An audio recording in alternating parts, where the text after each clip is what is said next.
Hello po, good morning. Welcome sa isa na namang vlog ng Pambansang Kagawad. Today is July 5, Saturday.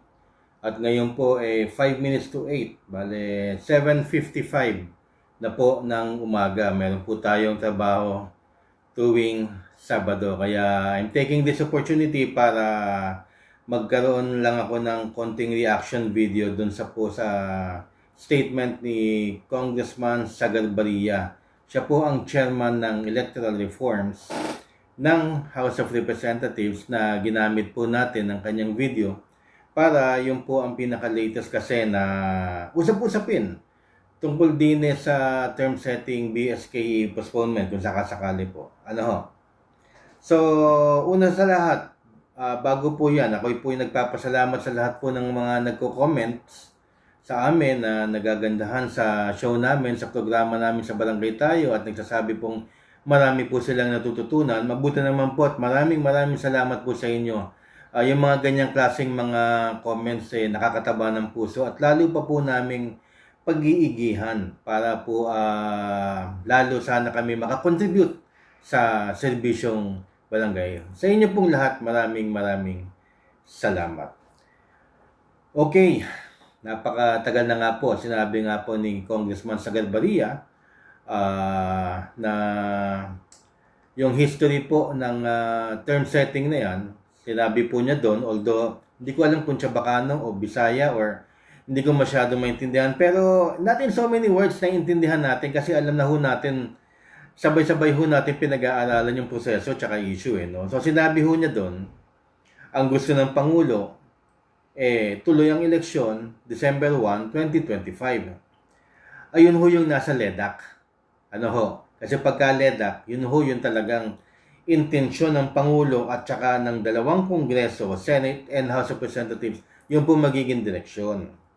Kaya nga lang, ang gusto naman daw ng House, which is the Senate, and the House of Representatives, both Congress, November 2, 2026. Yan. Kaya nagkaroon tayo ng problema doon. So, ang choices lang naman ng Pangulo dyan, babalikan natin ang proseso. Pipirmahan ba niya? Yes. Pag pinirmahan niya ng yes, di ibig sabihin, sang-ayon siya sa House, tsaka sa Senate. So, kung sang-ayon siya doon, November 2, 2026 ang election. Extended kayo ng 1 year. Okay? Pagka naman sinabi niya no, ibig sabihin veto, i-veto ko yan, ibig sabihin, tuloy ang eleksyon sa December 1, 2025. So, malinaw na malinaw, walang disparity doon.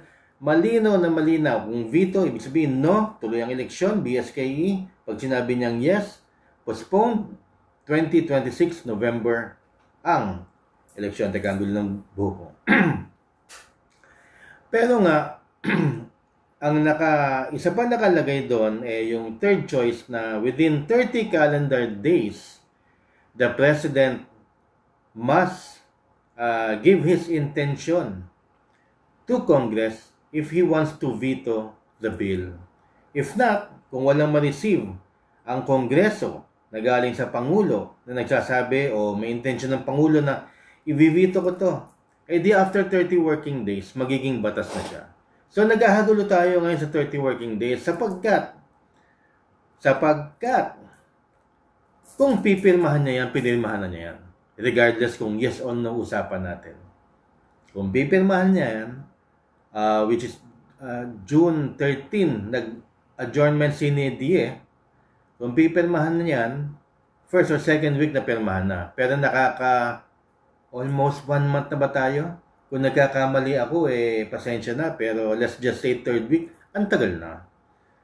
For a proposition, for a law, for a panukala na maapektuhan ang buhay ng barangay, which is very important to us, pati yung mga kakandidato at mga incumbents, dapat naman nagbibigay din siya, ang Malacanang, ng at least man lang information sa public kung ano ba talaga ang intensyon ng Pangulo. Hindi.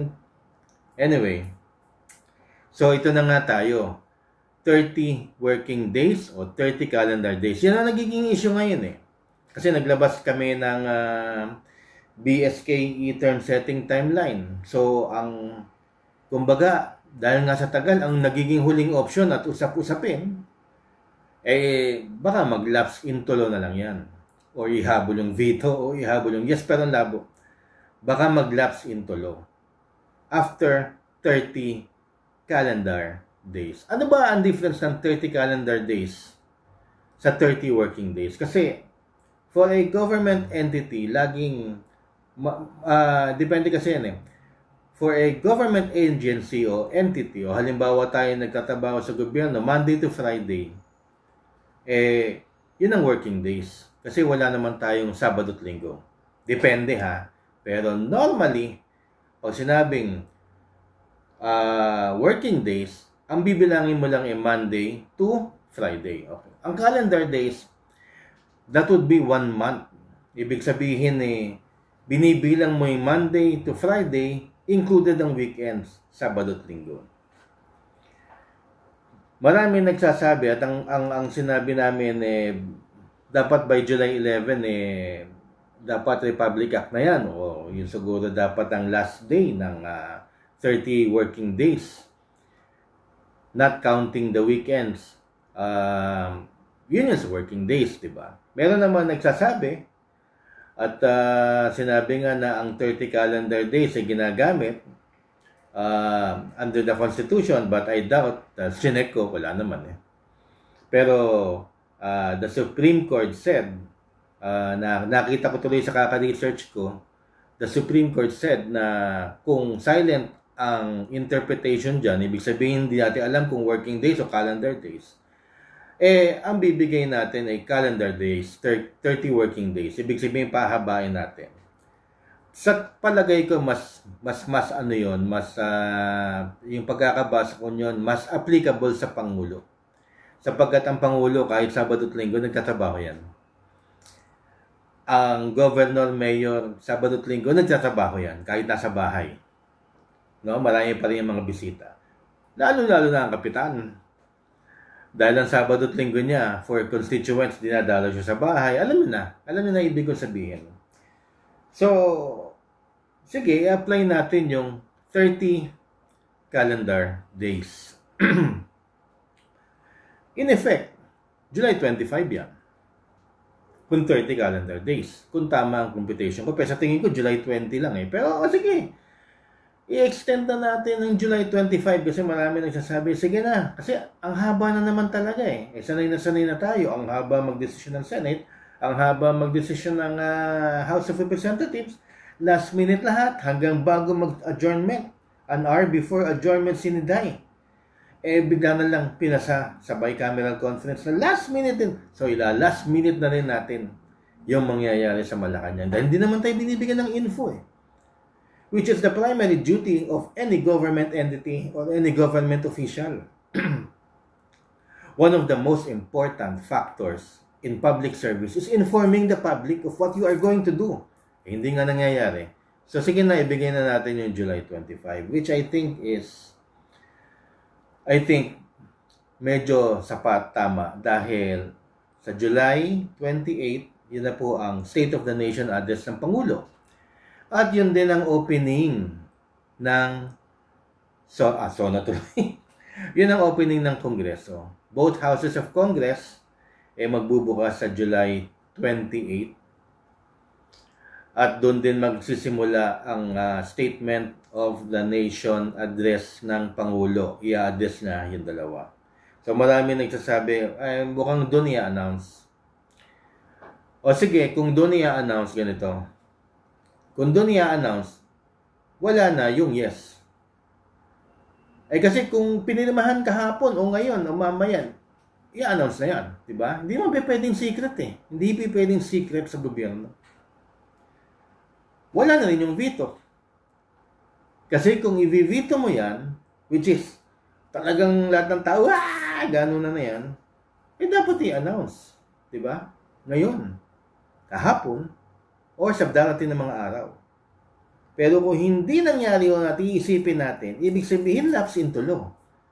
Tama yun, may question mark na naman yan, ano? Pero wala nang option kung mag-a-announce ka sa SONA except lapse into 30 days.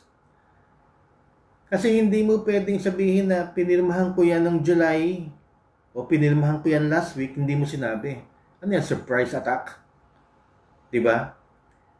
Anything na i-announce, dapat i-announce agad sa public para makapag-prepara ang COMELEC, makapag-prepara ang incumbent, makapag-prepara ang mga kakandidato. So, yun ang thinking ko pag sinasabi ng mga tao at sinasabi namin na kung lapse 30 days at i-announce sa SONA. Ngayon may nagtatanong, baka naman hindi i-announce. Maaari. Actually, maaari din eh. Kasi masyadong controversial yan eh. Kasi pag sinabi niyang I did not sign the term setting proposal, eh hindi naman niya pwede sabihin because I do not like it. Eh ang gusto ng Kongreso eh mag-sign ka ng yes. Pag sinabi naman niyang I vetoed the bill because I do not like it, yung isa pala I like it, eh ito naman I do not like it, eh hindi naman pwedeng sabihin na niya sa harapan ng mga congressman tsaka mga senador. Yun ang nga sinasabi ko sa inyong interchamber committee. At pag SONA, kinakailangan positive, di ba? Hindi ka naninelmo, hindi ka... You know what I mean? Alam niyo na yun. So, tatahimik na lang. Kung tatahimik na lang yan, bigla na lang yan sa through, most probably, Undersecretary Claire, ng Malacanang spokesperson, na the term setting panukala lapse into law para hindi na masyadong controversial yung announcement and RA na siya.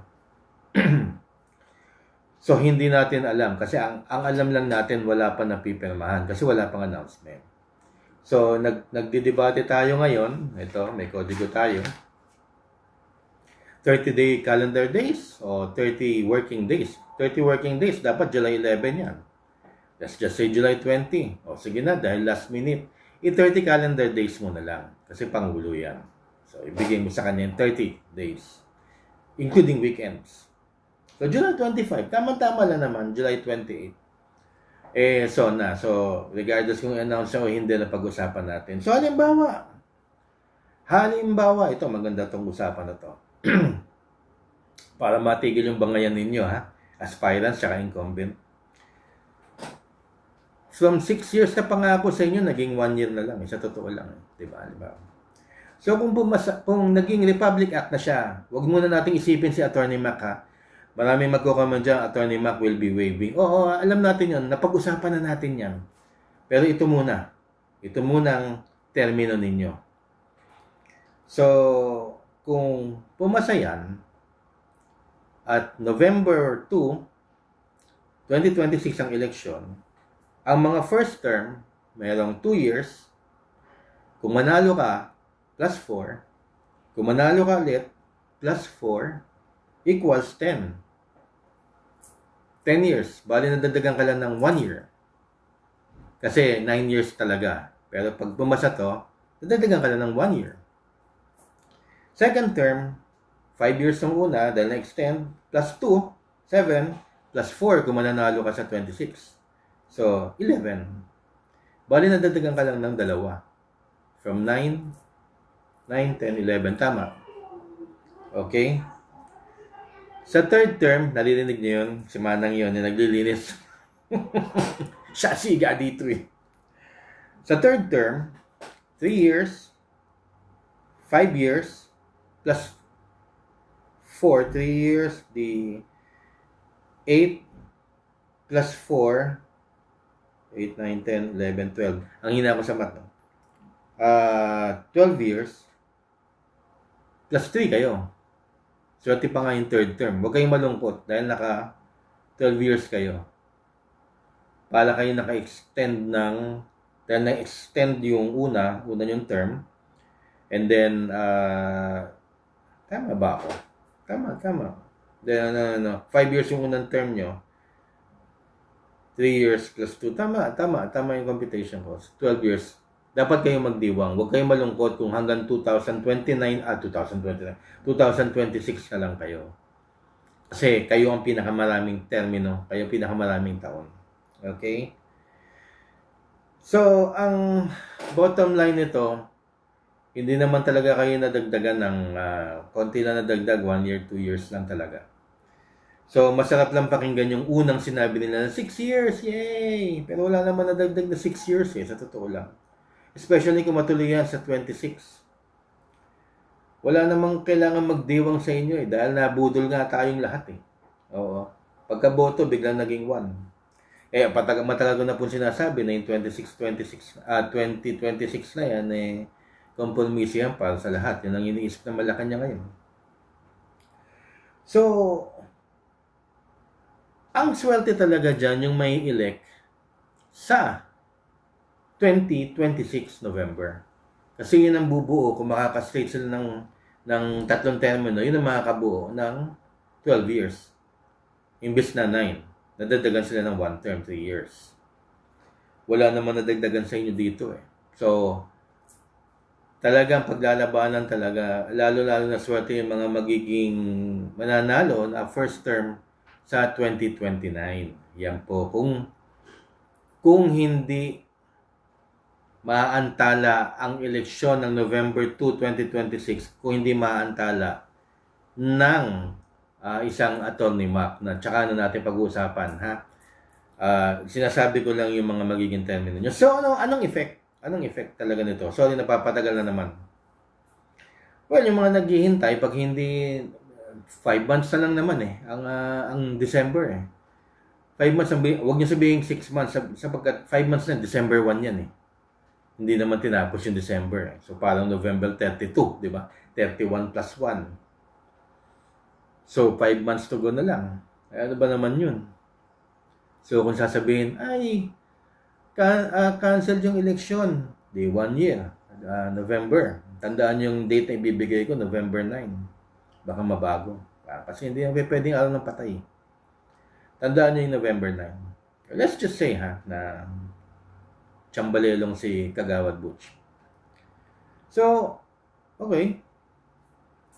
1 year lang din ang preparation. Di para lang kayo nangampanya ng 1 year kasi huwag kayong mangampanya ng 6 months. Huwag kayong mangampanya ng 2 weeks. Magpahiwatig na kayo kung kayo ay bago lamang. Doon naman sa mga incumbents, you have 1 year to prepare. In fact, kahit naman mag-election itong December, kung preparado kayo, ibig ko sabihin ng preparado, hindi yung politikang preparado. Ang ibig kong sabihin na preparado ay nagtatrabaho kayo in the last 2 years. Wala akong problema yan. No problem.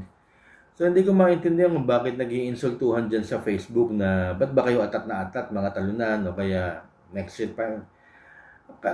Bumababa yung antas, tatawanan tayo. In fact, pinag-aawayan nyo yung 1 year, pinangako sa inyo yung 6 years.